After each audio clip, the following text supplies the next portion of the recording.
크리스마스 연말 특집으로 준비한 8차 투자 공간에서는 한층 업그레이드된 배당 투자 실무, 누구나 따라할 수 있는 롱숏 전략과 함께 펀더멘털의 테크니컬 분석의 콜라보를 통한 매운 주식 선별법 특강을 선보입니다. 24일 토요일 오전 9시 라이브로 진행합니다.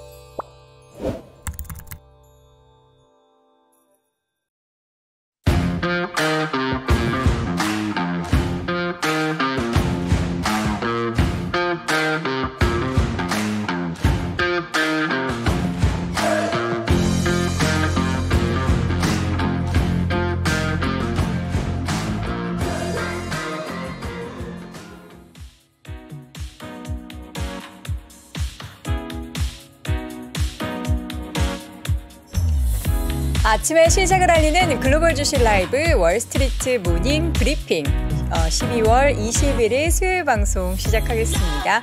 여러분 안녕하세요. 여도은입니다. 눈이 많이 내리는 수요일 아침입니다. 이제 눈이 보니까 이제 제가 살고 있는 곳은 거의 겨울나라가 될 정도로 눈이 왔고요. 지금 서울 간선도로는 보니까 열심히 이제 염화칼슘을 뿌리는 작업들을 해서 도로는 괜찮지만 그래도 이제 눈 내리는 날 그리고 바닥이 좀 미끄러울 수 있는 날은 빨리 조금씩 서두르는 게 좋으시겠죠. 그래서 저도 오늘 평소보다 한 40분 빨리 집에서 출발을 했고요. 또 여의도에 그만큼 더 빠르게 도착을 했습니다. 안 그러면은 저희 부모님이 잠을 못 주무시더라고요. 아침부터 일어나셔가지고 계속 누나 어떻게 출근해 하시면서 걱정을 하시는데 여러분들은 제가 이렇게 미리 말씀드렸으니까 오늘은 조금 더 서둘러서 안전하게 또 출근길 이동길 맞이하시면 좋을 것 같습니다. 자, 오늘 뉴욕 시장은 오랜만에 반등을 했습니다. 잠시 후에 왜 반등을 한 건지 또 그에 따른 여러 가지 이슈들 정리해 드리도록 하겠고요. 오늘 심층 인터뷰 어제 또 따끈따끈하게 전해졌던 소식이 바로 BOJ가 그동안의 통화 정책을 약간 뒤집는 그러한 행보가 있었습니다. 물론 일본은행 쪽에서는 아니다라고 선을 그었지만 그 관련된 의미와 또 시장의 반응은 달랐거든요. 관련한 이야기 오늘 키움증권 안예하 선임연구원과 함께 이야기 나눠보도록 하겠고요. 오늘도 역시나 월가의 소식은 캐나다 현지에 계시는 미국 주식에 미치다 이항영 전문위원과 함께 확인해 보도록 하겠습니다. 자, 여러분들 어떻게 절대로 제가 절대로 늦지 않는다라는 말에는 자신이 없습니다. 왜냐하면 제가 2회, 정확하게 2회 정도 조금 늦었던 일이 있었죠. 이제 한 번은 도로 상황 속에서 교통사고 발생을 해가지고 제가 아니고 다른 차가. 그래서 이제 장우석 부사장님이 혼자 진행을 하셨던 적이 한 번 있었고요. 또 한 번은 우리 메르시증권에 계시는 갑자기 권동호 부장님, 권동호 부장님이 그 비가 엄청 내렸던 여름 어느 날 저를 대신해서 한 약 20분 정도 방송을 또 해주셨던 기억이 있습니다. 되도록 저는 시간 지키려고 여러분 노력할 테니까요. 여러분들은 안전하게 이동하셔야 되니까 여유롭게 출발하시기 바랍니다.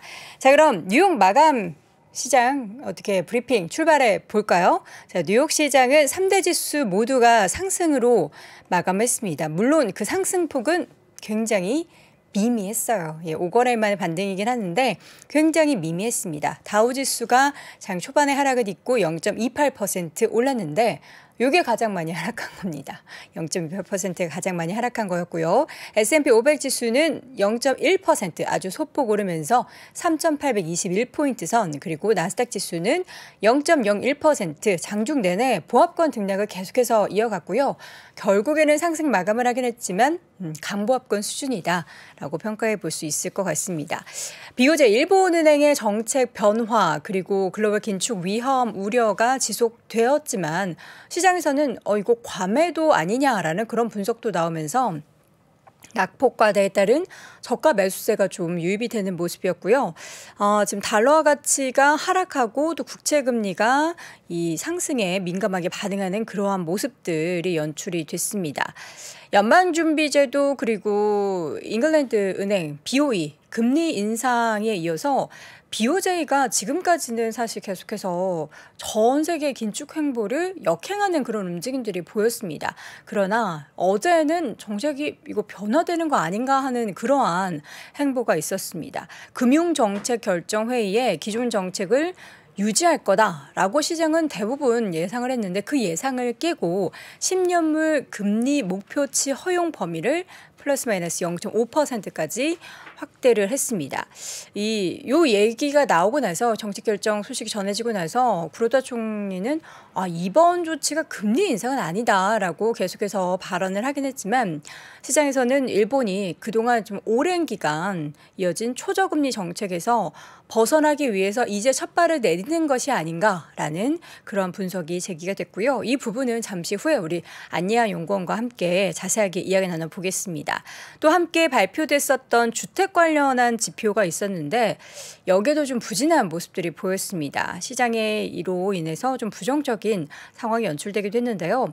11월 신규 주택 착공 건수 계절 조정 기준으로 전월 대비해서 0.5% 감소한 142만 7천 채를 기록을 했고요. 이는 3개월째 연속 감소하는 것으로 나타났습니다. 월스트리트 저널이 집계했었던 전문가 예상치 1.8% 줄어든 140만 채보다도 많았고 또 수요 악화로 단독 주택의 착공이 큰 감소세를 보인 것으로 나타났습니다. 자, 시장 장중 내내 좀 혼조세를 보인 가운데 결국에는 상승 마감을 했지만 맵을 보면은요. 그래도 어제는 좀 초록초록했던 그런 시장들이 더 많이 연출이 되는 모습이었습니다. 국제유가가 소폭이긴 하지만 1% 오른 76달러, 배럴당 76달러 WTI 기준으로 오름세 기록한 가운데 에너지 섹터가 전반적으로 좀 초록불이 많았죠. 엑스모빌, 쉐브론 등의 종목들 모두 1% 중반에 강세였고요. 그러나 옥시덴탈 페트롤리움은 좀 하락하면서 마감을 했다라는 거 여러분께 전달을 해드립니다. 자, 그리고 그 위로 쭉 올라가 볼게요. 슬라슬라 우리의 테슬라. 이거 어떡하죠? 장중에 여러 가지 소식이 일단 전해지기는 했습니다. 그게 무슨 얘기냐? 일단 요새 이제 우리 일론 머스크가 트위터를 굉장히 많이 하죠. 그리고 설문조사도 많이 하고요. 얼마 전에 이제 어젯밤이었죠. 내가 계속해서 트위터의 CEO가 되는 것을 찬성하느냐 반대하느냐 이런 설문을 했고 결과는 당연히 50% 이상이 너 그만 내려와라 이거였는데 다음날 이제 소식통에 따르면 CNBC에서 보도를 했는데 지금 트위터 CEO 열심히 찾고 있다. 지금 찾고 있다. 이런 얘기들이 전해졌습니다. 그러나 지금 에버코어에서 목표 주가를 또 낮췄고요. 테슬라에 대해서 내용이 이거예요. 핵심 수준을 유지하지 못한 것. 핵심이 뭘까요? 테슬라의 핵심은 일론 머스크가 집중해야 할 것은 테슬라는 곧 일론 머스크는 곧 테슬라. 요새 제가 그 술도녀를 보니까 그런 표현을 하더라고요. 테슬라 이즈 일론 머스크 이즈 테슬라. 이렇게 시장이 인식을 하는데 그 주체가 되는 그분이 자꾸 딴 집에 관심을 갖다 보니까 그 핵심에 대해서 굉장히 많이 우려를 하고 있습니다. 어쨌든 이와 함께 주가가 무려 8% 넘게 하락을 했고요. 중국 사업도 우려고 또 일론 머스크도 우려고 전반적으로 시장이 바라보는 테슬라의 흐름은 좀 부정적인 것으로 나타나는 게 아쉬운 상황입니다.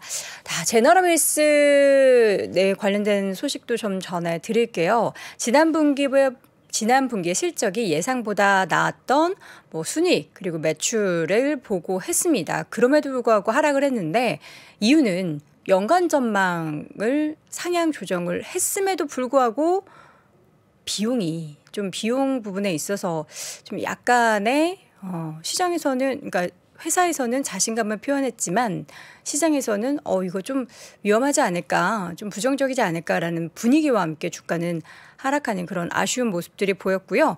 그리고 로우스 같은 경우에는 대법원이 자회사의 소수 주주들에게 약 6억 9천만 달러의 이자를 지급해라라고 했던 거를 판결을 뒤집었어요. 그러면서 주가는 올랐다라는 걸 전해드립니다. 또 이 밖에 빅테크 종목들을 비롯해서 커뮤니케이션 서비스 섹터도 일부 종목 빨간불 들어온 것도 있지만 전반적으로 좀 초록불이었는데 애플은 조금 쉬어갔습니다. 0.05% 살짝 하락했고 마이크로소프트 0.5% 상승, 구글도 0.6%, 메타의 주가가 2% 넘게 올랐고요. 어제 좀 하락했던 디즈니가 1% 반등했고 그러나 넷플릭스는 소폭 하락을 했습니다. 그리고 오늘 이제 아침에 마감 후에 이제 실적 발표가 몇 가지 있죠. 나이키와 그리고 페덱스 소식을 전해드릴 텐데요. 페덱스 같은 경우에는 주당 순이익 같은 경우 3.18달러로 예상치였던 2.82달러를 웃돌았습니다. 그러나 매출 같은 경우에는 예상치가 237억 4천만 달러였는데 228억, 가운데 숫자가 3에서 2로 예상치보다 하회했죠. 1,000만 달러. 237억 달러 넘는 것을 예상했는데 228억 달러로 기록이 됐습니다. 실적 발표한 이후에는 현재 2% 넘는 하락세 보이고 있고요. 나이키 실적 발표도 있었습니다. 위로 좀 올라가 볼까요? 인미소비재 쪽에서 여기 바로 보이네요. 0.15% 상승 마감을 했는데 나이키 같은 경우에도 매출이 133억 달러로 예상치 웃돌았습니다. 125억 7천만 달러를 예상했는데 이를 웃돈 133억 달러 기록했고요. 주당 순이익 EPS 같은 경우에도 예상치가 0.64달러였는데 0.85달러로 예상치를 웃도는 모습을 보였습니다. 근데 이제 실적 발표하고 나서의 주가의 움직임이 좀 변동성이 있다고 하는데요. 제가 지금 나이키의 주가가 어떤지 함께 확인을 해보도록 하겠습니다. 6% 넘게 올라가면서 110달러 선 넘어서는 움직임들이 보이고 있습니다. 요 나이키가 최근에 뭐 우리나라의 실적이 얼마나 많이 반영될지 모르겠지만 그 아울렛 가서도 보니까 할인을 엄청 많이 하더라고요. 그 부분이 또 영향을 미친 건지 실적 내용에 대해서는 저희가 또 잠시 후에 이항현 전문위원과 함께 자세한 내용을 확인해 드리도록 하겠습니다. 자, 이렇게 해서 방금 전 마감했었던 뉴욕 증시 상황 정리를 해드렸고요. 잠시 후 저희는 BOJ 관련한 이야기 나누러 키움증권 안예하 선임연구원과 함께 돌아오겠습니다. 크리스마스 연말 특집으로 준비한 8차 투자 공간에서는 한층 업그레이드된 배당 투자 실무, 누구나 따라할 수 있는 롱숏 전략과 함께 펀더멘털의 테크니컬 분석의 콜라보를 통한 매운 주식 선별법 특강을 선보입니다. 24일 토요일 오전 9시 라이브로 진행합니다. 네, 월스트리트 모닝 브리핑 함께하고 있는 시각 6시 43분 지나고 있고요. 우리 시청자분들이 테슬라 이야기를 많이 하시네요. 어떡하나 얼른 화성 가야 하는데 뭐 이런 이야기도 나누시고 지금 뭐 시장이 그렇게 투자하기에는 좋은 상황이 아니다. 카카오가 생각이 났다 하시는 분들 설마 하는데 으아 하는 그런 움직임들이 나타났다 하는 그런 말씀도 해주셨고요. 테슬라 주주분들이 워낙에 많기 때문에 지금 이렇게 하락하는 거는 정말 굉장히 씁쓸하고 말도 안 되는 현실인데 부디 일론 머스크가 정신 빨리 차리고 본업에 집중을 아직 뭐 괜찮잖아요. 뭐가 괜찮냐? 다시 돌아올 여지가 있잖아요. 다시 만나서 테슬라를 다시 한번 잘 이끄는 모습을 보여주셨으면 좋겠습니다. 자, 이번에는 채권 시장 이야기 그리고 금융정책 변화 이야기 나눠볼 텐데요. 키움증권 안예하 선임연구원 함께하도록 하겠습니다. 연구원님 어서 오세요. 안녕하세요. 네, 오시느라 고생 많으셨습니다. 네. 자, 어제 BOJ가 그동안의 정책 기조 그리고 시장 예상을 뒤엎고 이거 이제 변화가 나타나긴 했어요. 근데 네네. 선을 그었죠. 우리 금리 인상하는 거 아니야. 긴축하는 거 아니야. 이렇게 선을 그었는데 어떤 변화 또 그것을 어떻게 우리가 받아들여야 될지 좀 설명을 해 주시죠. 지금 사실 제일 어려운 게 시장이 파월 말은 듣지 않고 그러다 말은 듣고 있는 그게 하나의 리스크 요인이 아닌가. 네. 왜냐하면 시장이 지금 다 이제 전체적으로 다 비둘기로 돌아서길 바라는 양상인 거잖아요. 그쵸. 금리도 사실 최근에 많이 빠진 게 더 이상 금리를 올리지 못할 거다라고 하면서 FOMC가 점도표를 올렸음에도 금리가 빠지고 있는데 일단은 어제 BOJ 정책 결정을 다시 보면은 이제 기존의 BOJ는 YCC 정책이라고 해서 수익률 곡선 제어 정책인데요. 이거를 10년물 금리의 변동 허용 범위를 기존에는 상단을 0.25% 정도로 두고 있었는데 있었는데 이걸 0.50%로 확대를 했습니다. 그러게요. 그래서 어떻게 보면은 약간의 25bp 금리 인상이 아닌가라고 하면서 시장에서는 이거 금리 인상이다라고 받아들이면서 어제 시장은 좀 변동성이 커졌었는데요. 근데 일단 정책 금리 자체는 마이너스 0.1%로 동결을 했고요. 2023년 2월까지 예정된 장기 국채 매입 규모를 7.3조 엔에서 9조 엔으로 확대하기로 했습니다.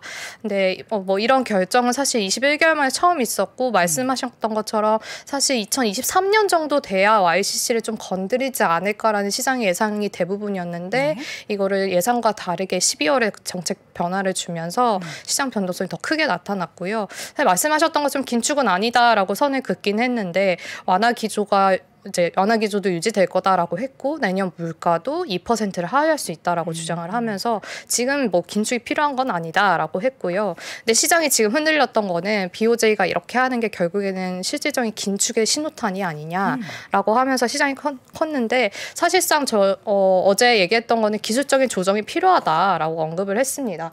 보여드린 화면 같이 보시면 이게 일본 국채 금리 커브인데요. 보통 금리 커브가 장기물로 갈수록 금리가 높게 형성되는 게 일반적입니다. 근데 이제 보시면 10년물 금리가 이게 19일자 기준인데요. 10년물 금리가 9년물 금리보다 낮게 형성되는 그런 현상들이 한 올해 하반기 내내 일어났던 현상이라고 보시면 될 것 같아요. 그래서 어떻게 보면은 전반적으로 금리 상승 압력은 나타나고 있는데 10년물에 대해서는 정책으로 0.25%에 계속해서 눌러놓다 보니까 이게 금융시장에 미칠 수 있는 다른 뭐 기업들에 대해서 자금 조달의 부분에서 영향을 미칠 수 있는 부분이 있으니 이걸 기술적으로 0.5% 한도로 좀 허용 범위를 확대를 하겠다. 그래서 이 금리 커브의 곡선을 이제 좀 우상향으로 정상화시키겠다라는 정책의 결정이었다라고 합니다. 그래서 어떻게 보면 사실 이 말도 맞는 것 같아요. 왜냐하면 지금 일본 국채에서의 일본 은행이 차지하는 비중이 거의 뭐 50% 이상이고 사실 일본 은행에 따라서 국채 금리가 완전히 좌지우지되는 그런 상황이기 때문에 이런 식으로 뭐 금리의 변화가 나타난다든지 어떻게 보면 시장의 기능을 제대로 못하고 있는 게 나타나다 보니까 일본으로서도 조금의 조정은 필요하다라고 어떻게 보면 인정한 셈이라고 볼 수 있을 것 같고요. 그래서 이거를 그러면 긴축의 신호탄이 아니냐라고 했을 때는 또 그것도 아니라고 생각은 합니다. 왜냐하면 이 허용 범위 자체가 25bp라는 그 상징적인 어떻게 보면 다른 국가들에서 인상을 하는 그 속도인 거잖아요. 그래서 이거를 아예 긴축이 아니다라고 보기도 어려운데 사실 좀 판단하기는 아직 어려운 것 같아요. 일본으로서도 사실 기조적인 이렇게 정책 변화를 계속해서 줄 것이냐라고 했을 때는 그러기도 어려운 상황인 건 맞거든요. 왜냐하면 또 보시면 이게 일본의 소비자 물가 상승률인데요. 일본도 물가가 같이 크게 올라가긴 했습니다. 그간 장기간 디플레 구간을 겪어온 이후에 사실 코로나 이후에 글로벌 인플레가 올라가면서 일본 CPI는 최근에 3%대로 올라섰고요.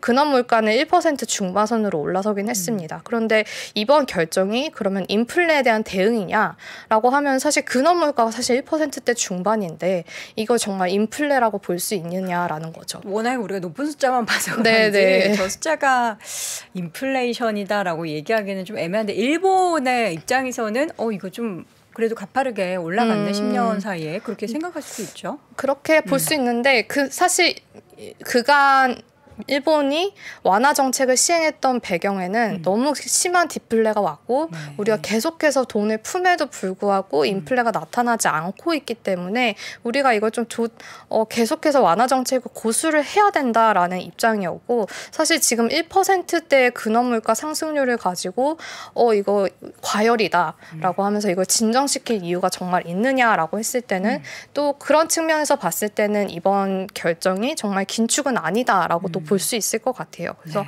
그러면 이번 정책이 결국에는 시사하는 함의는 뭐냐라고 했을 때는 이게 사실은 시사하는 바는 제가 생각했을 때는 이게 전반적으로 지금 긴축이 점점 끝나간다라는 인식이 강화되고 있던 가운데 BOJ의 이런 결정은 아직까지 긴축 기조가 지속되고 있다라고 재부각시키는 하나의 이벤트였다라고 생각을 합니다.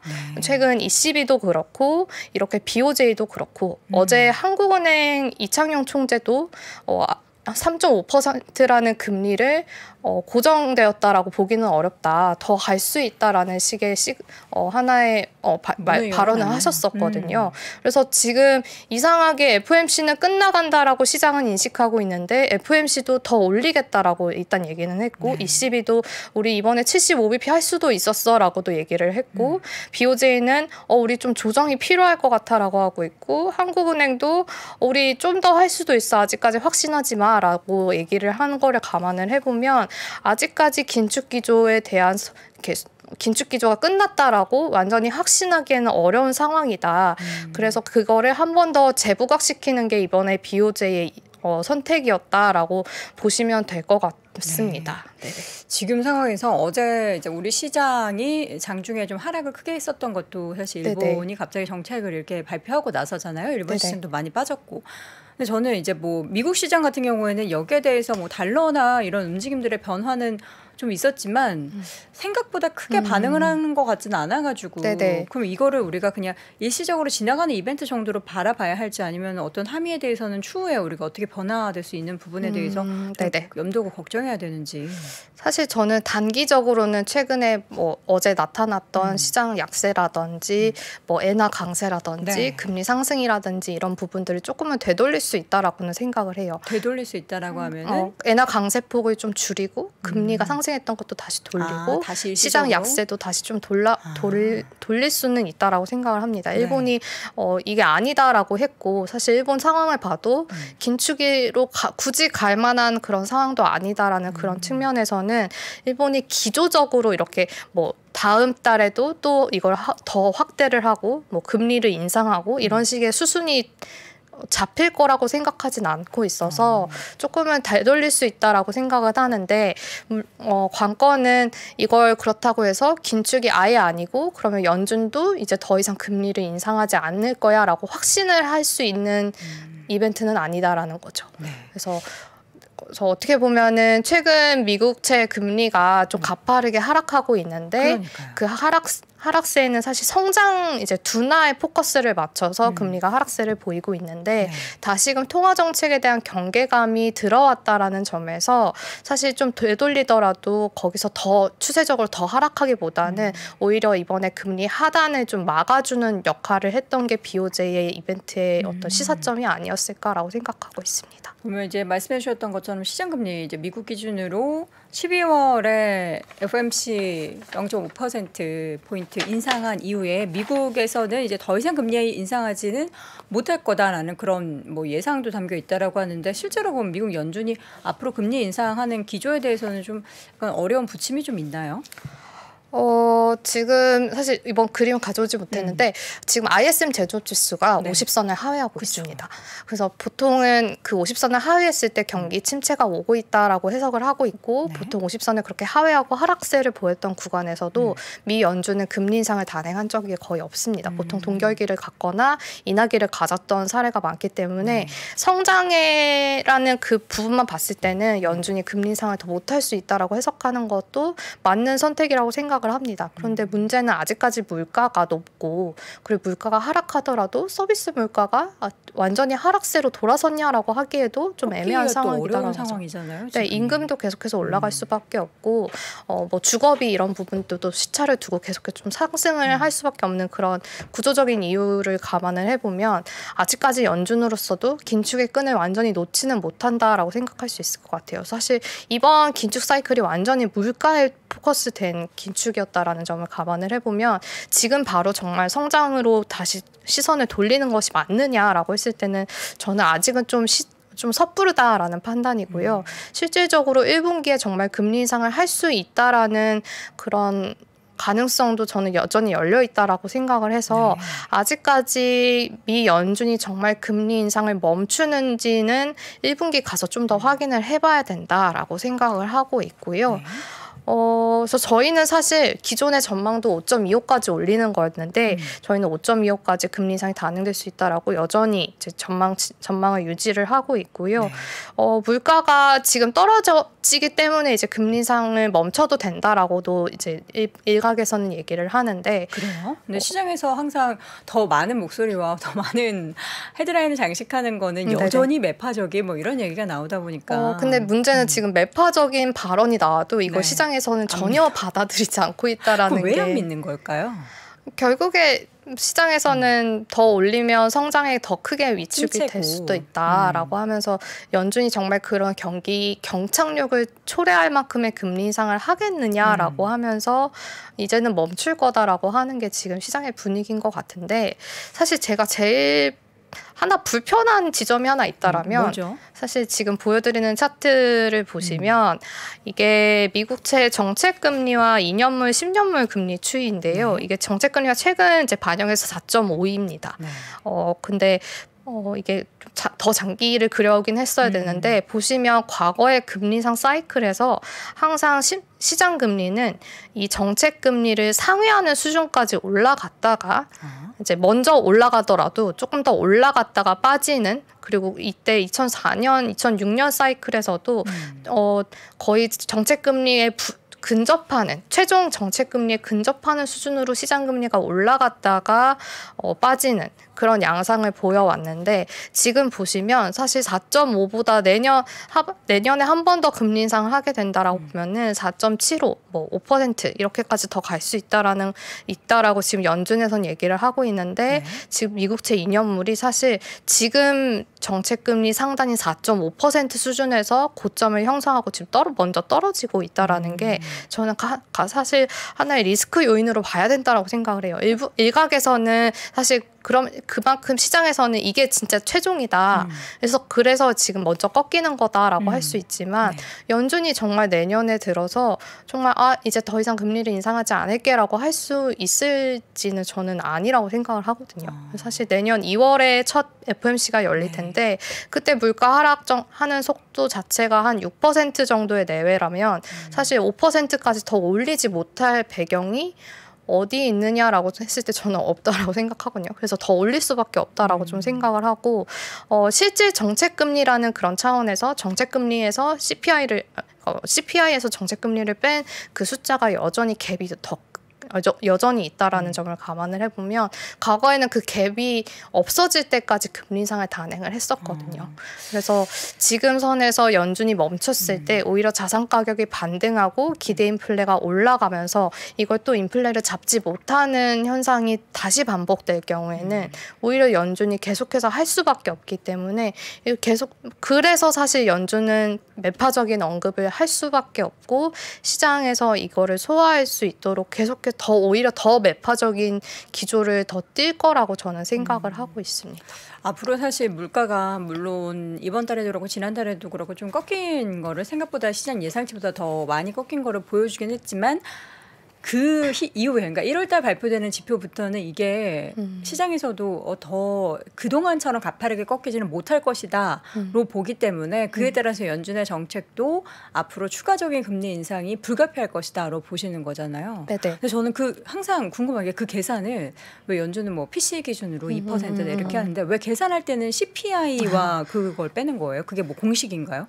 그렇진 않고요. 사실 PCE를 감안해서 봐도 되고요. 그렇긴 한데 사실 CPI가 PC 감안하면 숫자가 조금 더 작아지잖아요. 작아지긴 합니다. 사실 그래서 이걸 뭘 봐야 되냐, 그래서 연준이 봐야 되는 걸 봐야 된다라고 할 수 있는데 사실 저는 그렇지만 지금 시장이 사실 먼저 소화를 하는 건 CPI가 먼저 발표되기 때문에 CPI를 먼저 소화하게 되고 사실 그 뒤에 발표되는 PCE가 발표될 때 사실 시장은 아무런 반응이 없거든요. 지금. 왜 연준의 말을 안 들어요? 우리 이거 뭔데 하는데 시장 참여자들은 다 CPI 이렇게 바라봐서 이게 제일 먼저 발표되니까 그게 그래도 CPI랑 PCE랑 완전히 다른 방향으로 가지는 않으니까 그 절대적인 레벨을 봤을 때는 PCE를 볼 때는 이제 금리 인상이 다 왔다라고 할 수 있는데 사실 올해 내내 봤던 시장 참여자들이 봐왔던 지표는 CPI잖아요. 그래서 이제 와서 그럼 PCE를 보고 금리 인상이 더 못한다라고 해석하기도 사실 저는 조금 무리가 있는 사실 취사 선택을 하고 있는 거 아닌가.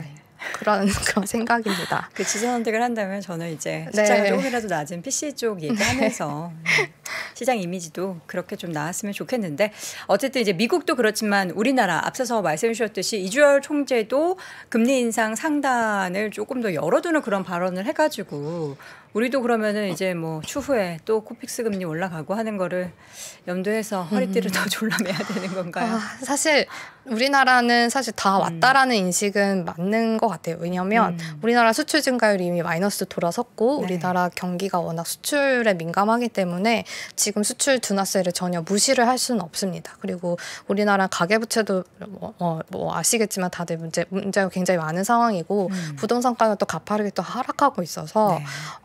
추가적으로 인상했을 때 미칠 수 있는 여파가 충분히 좀 더 클 수 있다라는 게 지금 전반적인 시장 분위기인 것 같고 그래서 저는 3.5% 선에서 금리 인상이 마무리될 거다라고 최근에 좀 전망을 좀 수정을 하고 있는데요. 그럼에도 불구하고 지금 사실 어제 나왔던 BOJ의 그런 정책 때문에 연준이 실질적으로 더 5.25까지 갈 수 있는 리스크는 여전히 열려 있다라고 본다라면 한국은행도 3.5에서 멈추지 않고 거기에 맞춰서 3.75까지도 갈 수 있는 리스크에 대응해서 정책을 좀 어떤 전략을 세우는 것이 적절하다라고 생각을 하고 있고요. 그런 관점에서 사실 이미 경기가 꺾이고 있는 우리나라는 경기가 꺾이는 것이 뚜렷하게 나타나고 있기 때문에 사실 우리나라가 조금 더 금리 인상을 하게 될 경우에는 오히려 경기에 더 하강 압력을 더 크게 줄 수 있기 때문에 그런 관점에서 사실 지금부터 사실 국채를 계속해서 매수해 나가는 분할 매수해 나가는 전략은 여전히 유효하다라고 생각을 하고 있고요. 근데 문제는 이제 연준이 언제 인하를 하냐, 뭐 인하의 강도는 어떠냐 이게 문제이기 때문에 지금 더 그렇다고 해서 가파르게 어떤 뭐죠? 이렇게 수익의 관점에서 조금 더 짧게 보기보다는 조금 더 긴 호흡을 가지고 장기채로 중심으로 매수를 하시는 게 더 적절하다라는 판단입니다. 알겠습니다. 지금 이 구간에서 금리 부분에 있어서의 여러 가지 이슈와 또 향후에 우리가 어떻게 좀 시장을 바라봐야 하는지에 대한 이야기를 쭉 들어봤습니다. 자, 오늘 이 시간 키움증권 안예하 선임연구원 함께했습니다. 연구원님 오늘도 고맙습니다. 네, 감사합니다. 대리 불러야지. 천사들이 때리는 1588-2004 불러요. 천사들이 1588 천사들이 안심 귀가 천사대리 1588-1004. 배우 이재훈입니다. 요즘 가전제품들 에너지 소비 효율 등급이 참 좋아졌죠? 이제 우리가 에너지 효율 등급을 올릴 차례입니다. 에너지를 아끼는 생활 습관으로 겨울철 실내 온도를 낮추고 실내에서도 따뜻한 옷으로 체감 온도 올리고 사용하지 않는 전자제품의 전원을 끄고 플러그도 뽑고 우리의 작은 실천으로 에너지 위기를 이겨낼 수 있습니다. 이 캠페인은 산업통상자원부와 한국가스공사가 함께합니다.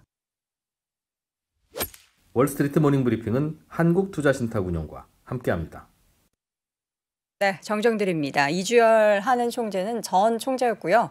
이창용 하는 총재의 발언에 대한 이야기를 다시 정정을 해드리도록 하겠습니다. 자, 월스트리트 모닝 브리핑 이번에는 캐나다를 만나보도록 하겠습니다. 현재 계시는 미국 주식에 미치다 이항영 전문위원 함께합니다. 위원님 어서 오세요. 네, 안녕하세요. 이항영입니다. 거기 눈 더 내렸네요? 우리나라도 지금 눈 엄청 맞아요. 온다고 제가 눈와요. 뉴스 들었는데 네. 여기는 밴쿠버는 어제 오후부터 밴쿠버 지역은 24cm가 왔습니다. 하루 종일 와갖고 깜짝 놀랐습니다, 지금. 예. 그래도 이제 이렇게 보는 풍경으로는 굉장히 약간 눈에 날아가 계신 것 같아서 보는 저희는 굉장히 아름답고 좋습니다. 자, 네. 어제 시장 이야기를 좀 해보자면 뭐 여러 가지 이슈가 또 있었던 것 같아요. 그럼에도 불구하고 반등했죠. 네, 우리나라 시장도 어떻게 크게 좀 출렁거리는 거 맞아요. 아니겠습니까? 일본에서의 뭔가 좀 스탠스의 변화를 보였고, 그걸 이제 해석하는 분들은 일본의 결국 금리의 인상이다라고 얘기를 하시더라고요. 네. 그러니까 한국도 마찬가지, 일본도 마찬가지, 미국도 그런데요. 그러다 보니 물론 주식시장도 주식시장이지만 오늘은 큰 변화가 두 가지가 있었습니다. 네. 일본의 엔화가 쉽게 해서 급등하는 모습, 어저께 우리나라 시간에서도 이야기했지만 뉴욕 현재 시간에도 계속 엔화가 좀 강한 모습이었고요. 당연히 엔화를 포함한 6개 이제 금리를 통화를 같이 갖고 미국 달러 지수인데요. 미국 달러 지수는 뭐 엔화만큼은 아니지만 엔화의 상대적 비교보다는 그렇지만 미국 달러가 좀 약한 모습 보여줬고요. 일본에도 금리 올라간다 보니까 어찌됐건 미국도 금리가 올라가지 않겠느냐. 그러면서 미국 금리가 오늘 제법 많이 올랐습니다. 그럼에도 불구하고 주가는 반등했는데요. 이유는 특별한 것이 없겠죠. 4일 연속 그냥 힘없이 계속 흘러내린 거에 대한 반작용 정도로 이해하시면 되겠고요. 나스닥은 뭐 그냥 움직이는 것도 없다라고 보셔야 되겠고요. 다우지수의 S&P 500이 각각 0.2% 정도 올랐다는 거. 그 정도가 오늘 일단은 큰 틀에서 먼저 정리할 수 있겠고요. 네. 종목은 잠시 후에 말씀드리겠지만 테슬라의 하락이 지속됐고 오늘 시간에서 나이키가 급등했다. 이 정도가 오늘의 말씀드릴 주제가 되겠습니다. 네. 자, 어제 이제 일본 BOJ의 정책 결정 후에 환율의 움직임들이 좀 급변하는 모습이었어요. 달러 인덱스부터 좀 확인해 볼까요? 네, 먼저 이제 그 달러 인덱스를 같이 보면요. 달러가 이제 급하게 이제 내려오는 모습이죠. 첫 번째 보여드릴 것은 달러와 일본의 엔화가 되겠는데요. 근데 이제 그림은 이제 반대로 보셔야 되겠죠. 위아래가 바뀌었다가 우리가 일본 엔화의 강세라고 볼 때는 엔화가 이제 그림이 내려가야 되는 건데요. 136엔에서 1달러당 136엔에서 131엔으로 엔화 가치가 이렇게 급등했다라고 보셔야 되겠습니다. 5엔 가치가 수치를 보면 내려갔지만 그만큼의 엔화가 반등했다라고 보셔야 되겠고요. 앞서 잠시 말씀드렸지만 미국 금리가 언제 급반등하는 모습입니다. 왜냐하면 일본도 올리다 이거 전 세계에서 초저금리가 조금씩 끝나는 거 아니냐? 일본마저 그러니까요. 그러니까 미국의 국채금리도 지금 한때 3.7%까지 근접하는 그런 급한 반등을 이어졌습니다. 그러니까 금리 자체가 3% 올라가기가 쉽지 않거든요. 그러니까 급하게 올라가는 모습이었고요. 다음은 그림은 앞서 말씀드렸다시피 미국의 달러 인덱스입니다. 이거는 달러 인덱스가 소폭 내려가는 모습을 보인 것이 오늘 시장의 특징이 되겠고요. 당연히 이제 우리 입장에서 보면 물론 우리나라에서 사업하신 분이나 여러 가지 여행하신 분들도 결국은 이제 요즘 이제 일본 다시 여행을 많이들 가시기 시작했잖아요. 분위기 자체가요. 사회 분위기가. 그러니까 워낙 엔화를 좀 사두신 분은 또 어떤 입장일지 모르겠지만 일본을 막 여행하신 분의 입장에서 약간 속상할 수 있죠. 이 그림은 일본의 엔화와 한국 원화를 보여드리는 건데요.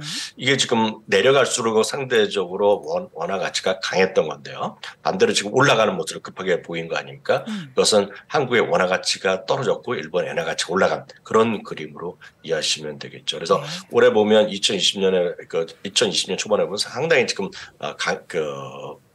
엔화가 상대적으로 비쌌다가 최근에 2020년 초부터는 원화가 내려가면서 원화 가치가 세졌던 거거든요. 근데 오늘 하루로 인해서 급하게 또 이렇게 방향성이 바뀌기 때문에 그래서 여행을 가시는 분의 입장에서 보면 약간 속상한 흐름이 이어지고 있다라고 이해하시면 되겠습니다. 네, 뭐 사실 여행도 중요하지만 전체 우리 양쪽의 시장에 미치는 영향이 가장 중요할 테니까요. 부디 좀 급변하는 모습들은 좀 없이 적응하는 기간이 좀 있었으면 좋겠습니다.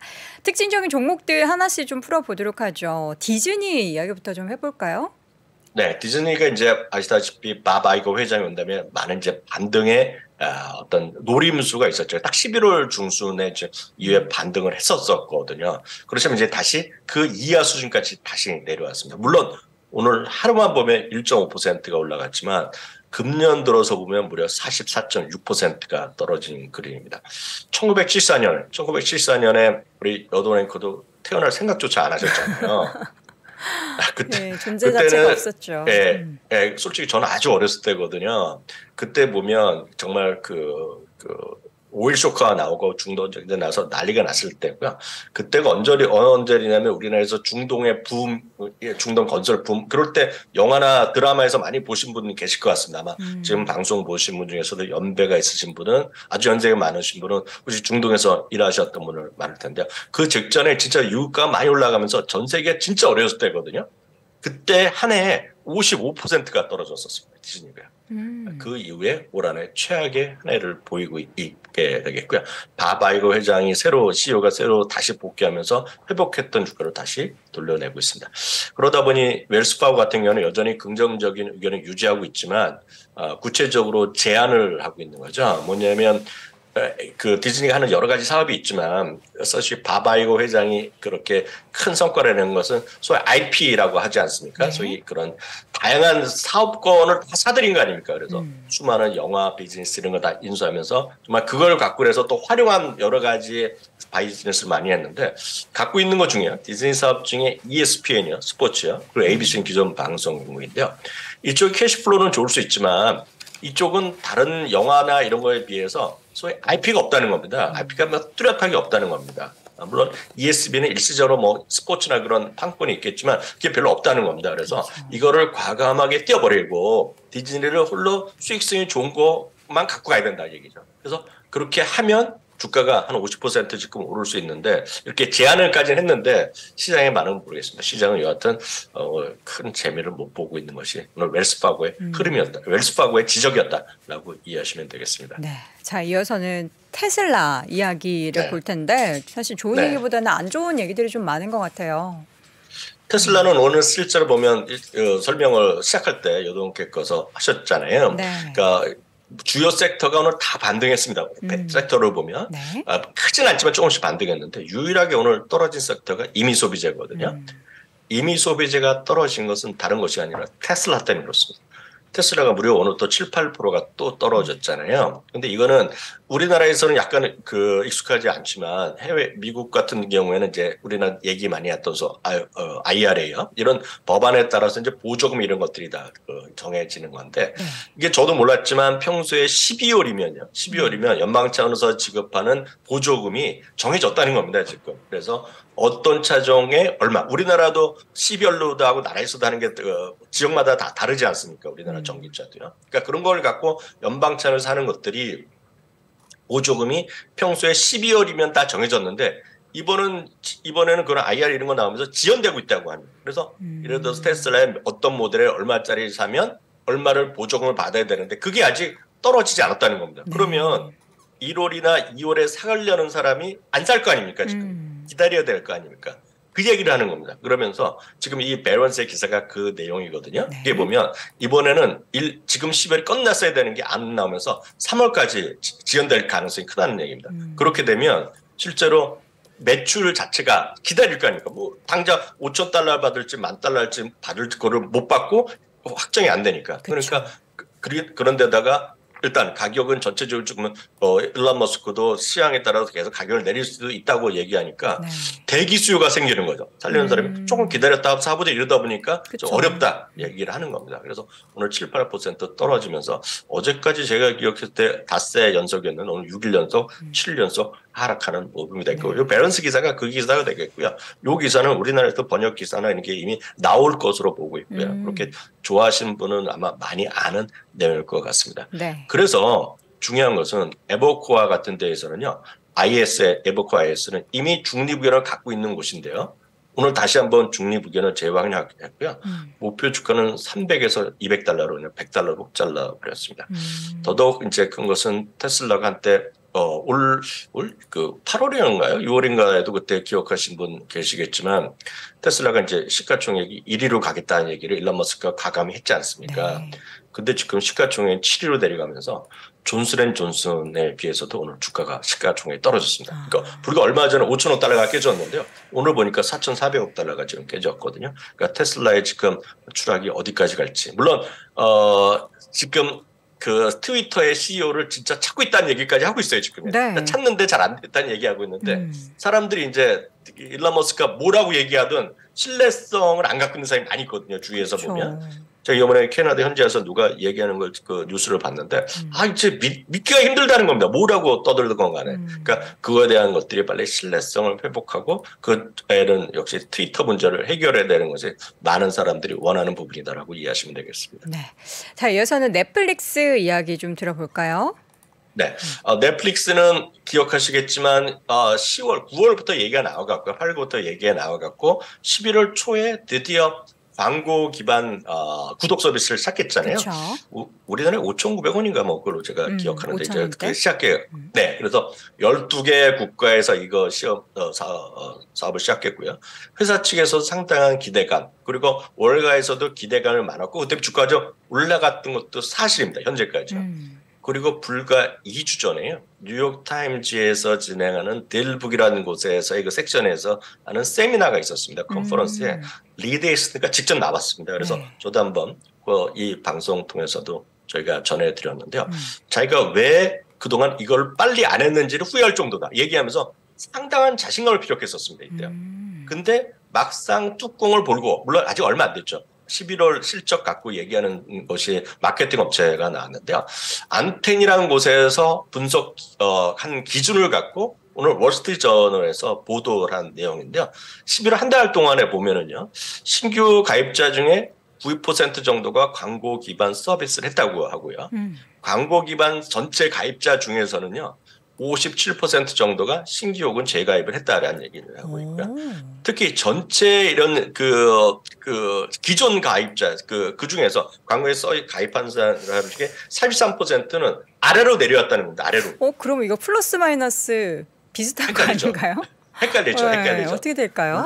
물론 광고 기반 하더라도 충분히 돈을 벌 수 있다라고 해서 그 내부적으로는 어느 게 돈을 벌지 모르지만 회사 입장에서 보면 내려오는 것보다는 새로운 사람이 더 많이 들어오기를 원할 거 아닙니까? 그렇죠. 예, 뭐라도 더 고객이 늘어야 되는데 물론 고객이 늘어났다고 하지만 실제로 이 분석 월스트리트 저널의 기사의 분석에 따르면 실망스럽다는 거가 톤입니다. 실망스럽다는 것 자체. 그래서 그것 때문에 오늘 주가가 좀 밀렸다라고 보시면 좋을 것 같습니다. 네, 이 결과는 이제 다음 분기 실적 발표 때 자세하게 숫자로 적힐 텐데 말씀해주신 것처럼 광고 기반으로 해서 광고 수익이 얼마나 올라갔는지가 더 유의미하게 잡히게 된다면 앞으로 넷플릭스를 기대해 보셔도 좋을 것 같고요. 관련한 부분은 내년에 우리가 확인할 수 있을 것 같습니다. 자, 이번에는 애플. 네. 맞습니다. 1월 한 3주 차에 지난 3분기 실적 보면 제일 먼저 빅테크 중에 실적을 발표했고요. 이번에 나오는 것은 그 내부적인 말씀하셨던 대로 그 자세한 숫자가 나온 것이 아니라 어느 정도 기업에 100명이 들어왔으면 그중에 몇 명은 신규고 몇 명은 이제 아래로 내려왔냐 그 얘기이기 때문에 정확한 건 아니지만 오늘 톤 자체는 좋진 않았다라는 그런 느낌을 먼저 전해드리겠고요. 이번에 애플은 결국은 계속 이슈가 되는 것이 결국 중국발 생산의 문제잖아요, 지금이요. 그래서 지금 4분기 현재 진행되는 4분기에 아이폰의 출하량의 문제인데요. 결국은 결국은 7천만 대로 또 JP모건에 내렸습니다. 그래서 7천만 대가 지금 당초 블룸버그 얘기했던 게 7천만 대 수준이거든요. 그래서 조금씩 거기에 맞아 떨어지고 있다라고 보셔야 되겠고요. JP모건 여전히 매수 의견이지만 목표 주가는 좀 내렸다라고 일단 이해하시면 되겠습니다. 알겠습니다. 다음 종목은 루시드 전기차 기업 중에서 다른 기업 하나 볼까요? 네, 루시드는 오늘 정규장 시작하면서는 많이 반등했었습니다. 그래서 그림을 보시면 워낙 길게 일봉이라서 그렇지만 오늘 나름 음봉이 나왔는데요. 저도 이게 그럼 과연 호재일까라는 생각을 했었어요. 처음에 뉴스 나왔을 때는요. 그러니까 쉽게 얘기해서 우리식으로 얘기하면 우리랑 약간 미국은 개념이 다르지만 신주 발행 15억 달러 성공적으로 발행을 마쳤다는 얘기입니다. 그래서 여전히 신주 발행을 했다고 성공했다 그러면 굳이 생각하는 사람 입장에서 보면 여전히 투자를 하는 사람이 있네? 그렇게 긍정적으로 볼 수 있죠. 그래서 오늘 주가가 반등했었지만 결국은 제자리 오면서 마감했다라고 보셔야 되겠고요. 오늘 의외의 주식은 제너럴 밀스입니다. 제가 어저께도 제너럴 밀스 그리고 최근에 강했던 거예요. 제너럴 밀스도 강했고 캠프벨 숲도 얘기했고 몇 가지 얘기했지만 의외로 이런 것들이 매도 의견이 꽤 있다라고 제가 표를 하나 소개해드렸잖아요. 딱 그런 그 중에 대표적인 주식 제너럴 밀스인데요. 오늘 보시면 그 표를 오른쪽부터 먼저 보시면 실적은 다 괜찮게 나왔어요. 다 초록색이 압도적으로 많죠. 모두 비트하고 비트했고 심지어는요. 이 회사가 가이던스까지 좋게 내게 했어요. 가이던스까지요. 그럼에도 불구하고 주가는 4% 떨어진 거가 의외입니다. 물론 굳이 따지면 월가에서는 동물 사료보지 뭐 재미없다 얘기를 하는데 그거 갖고 뭐 크게 움직이겠습니까? 제가 봤을 때는 여전히 다 좋게 나왔지만 일부에서 얘기하는 주가가 많이 좋았고 앞으로도 올라갈 것 같지만 상승 여력이 좀 제한이 있을 수 있다라는 식이 어저께 그래서 표를 보시면 한 20종목 중에서 필수 소비자가 은근히 많이 있었거든요. 약간 그런 톤이 오늘 시장에서 영향을 미치지 않았냐라고 보고 있고요. 다음 종목 보면 트레이드 데스크입니다. 트레이드 데스크는 마침 넷플릭스랑 이번에 광고 기반 서비스 하는 거에 협력 업체로 제가 알고 있습니다. 그래서 트레이드 데스크는 제가 기억하기에는 어떤 회사냐면 사람들이 광고를 원하는 쪽쪽 원하는 사람들에 맞춰서 줘야 되는 거 아닙니까 지금. 네. 그런 비즈니스를 하는 곳의 대표적인 게 트레이드 데스크거든요. 근데 워낙 상장했을 때는 이게 상당히 기대감이 있었고 주가도 괜찮았는데 올해도 좀 반등하다가 좀 흘러내리는 모습입니다. 그래서 상장 초기보다는 재미없지만 여튼 나름 성장 광고 쪽에서는 성장주라고 많이 얘기하는데 파이퍼 샌들러에서 처음으로 오늘 투자 의견을 제시했고요. 목표 주가는 $60에 매수 의견을 제시하면서 오늘 나름은 주가는 선방했다라고 네. 보셔야 돼서 오늘 5% 정도 올라갔고요. 네. 그저께인가요? 오기석 법인장이 이제 캐시우드랑 찍은 사진 보여드린 걸 저도 이제 다시 봤는데요. 캐시우드, 돈나무의 캐시우드가 오늘 0.1% 떨어져서 뭐 많이 떨어진 건 아니지만 오늘 보면 2017년 이후 최저가를 다시 한번 기록했습니다. 그래서 고점 대비 80%나 떨어졌기 때문에 그만큼 이것이 요즘에 좋을 수 있죠. 엄청 크게 올라갈 수 있지만 소위 그 3번, 4번에 집중돼 있는 소위 성장주의 어려움을 연말까지도 좀 회복을 못하고 있다. 그래서 이 부분은 왜 3번, 4번이냐 이 보유 주식의 65% 정도가 해서 70%가 적자 회사인데 여기는 네. 전부 다. 그럼에도 불구하고 잘 갈 수 있지만 그런 것들이 아직은 좀 추세적으로 좀 쉽지 않다라고 해서 ARKK 다시 한번 설명해 드렸습니다. 네. 자, 이어서는 종목 하나 더 ETF 말고 종목 하나 더 볼게요. 나이키 실적 발표가 있었고 지금 제가 네. 시간의 거래 주가 보니까 10% 넘게 오르고 있어요. 네, 그러니까요. 네. 네. 나이키는 실제로 혹시 어저께 아마 어제 밤에 그 글로벌 라이프스에 그런 얘기가 났을 것 같은데 나이키는 어제도 보면 월가 시각이 디서포인트가 클 거라는 얘기가 다수였어요. 그걸 이제 주목을 했어요. 네, 맞아요. 네. 나이키는 실망스러운 실적 가능성이 크다라는 얘기가 많았고요. 오늘도요. 제가 계속 보고 있었는데 정규장 끝나고 나서 우리 시각 한국 시간으로 제가 말씀드리면 한 6시 한 15분 정도에 나왔거든요. 네. 실적이 발표됐는데 그때까지는 마이너스 한 2, 3%였어요. 여기 보시면 시작하면서 떨어졌던 게 마이너스 2, 3%인데 네.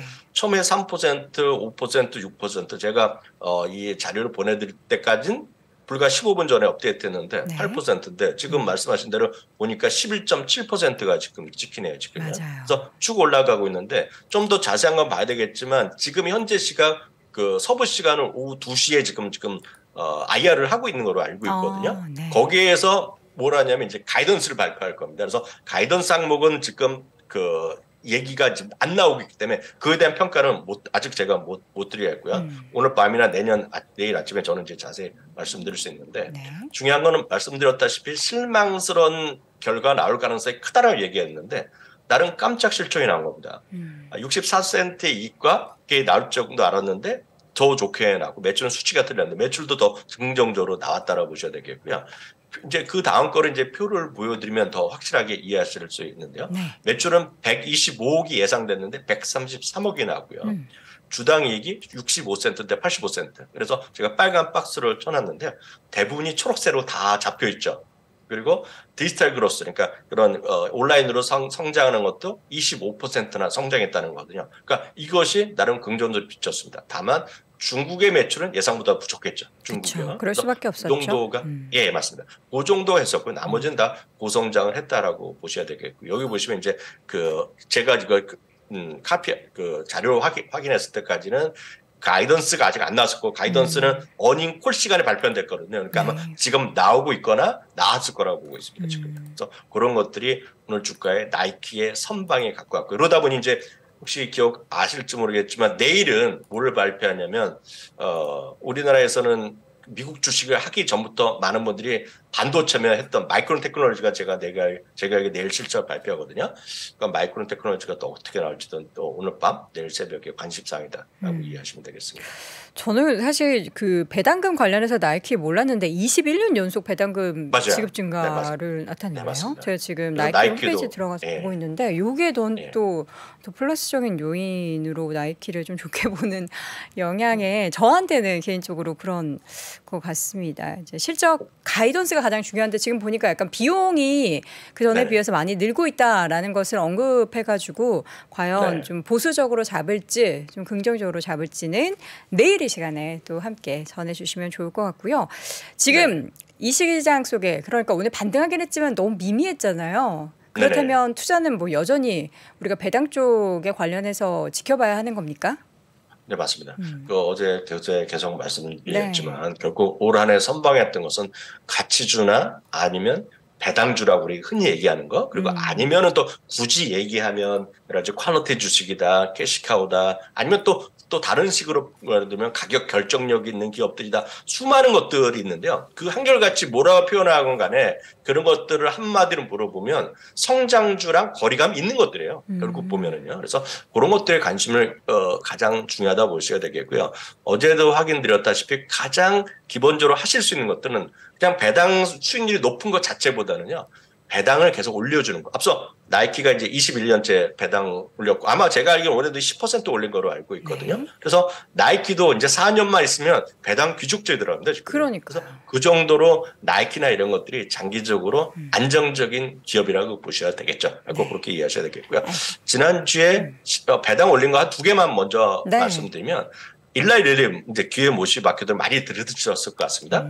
일라이 릴리가 이렇게 주가도 올라갔는데요. 서비스죠. 15%를 또 올려준다. 15%. 지난주에 발표했고요. 암젠도 10%나 또 배당 올려줬거든요. 그래서 그만큼 늘 말씀드리지만 배당을 꾸준히 올려가주는 기업에 대한 관심이 여전히 필요하다고 다시 한번 오늘 마지막으로 확인드렸습니다. 알겠습니다. 자, 이렇게 해서 오늘도 월가의 소식 쭉 확인해봤고요. 캐나다 현지에서 계시는 미국 주식을 미치다 이항영 전문위원 함께했습니다. 위원님 고맙습니다. 네, 감사합니다.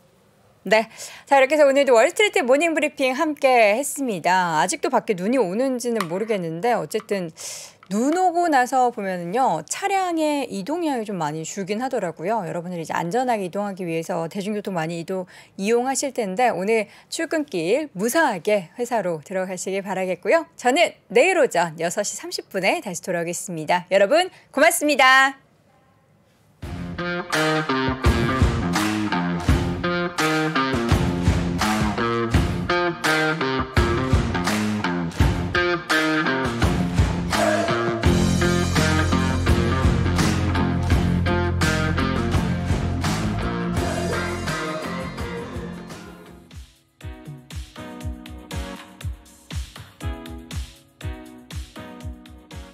(21년도) 해외 주식 거래 대금 1위 키움증권이 미국 주식이 처음이라면 $40 드려요. 차세대 국내 해외 통합 MTS 영웅문의 스샵 출시 기념. 지금 바로 영웅문의 스샵을 다운받아 $40 받아가세요. 해외 주식은 원금 손실 발생이 가능하며 그 결과는 투자자에게 귀속되오니 유의해주세요.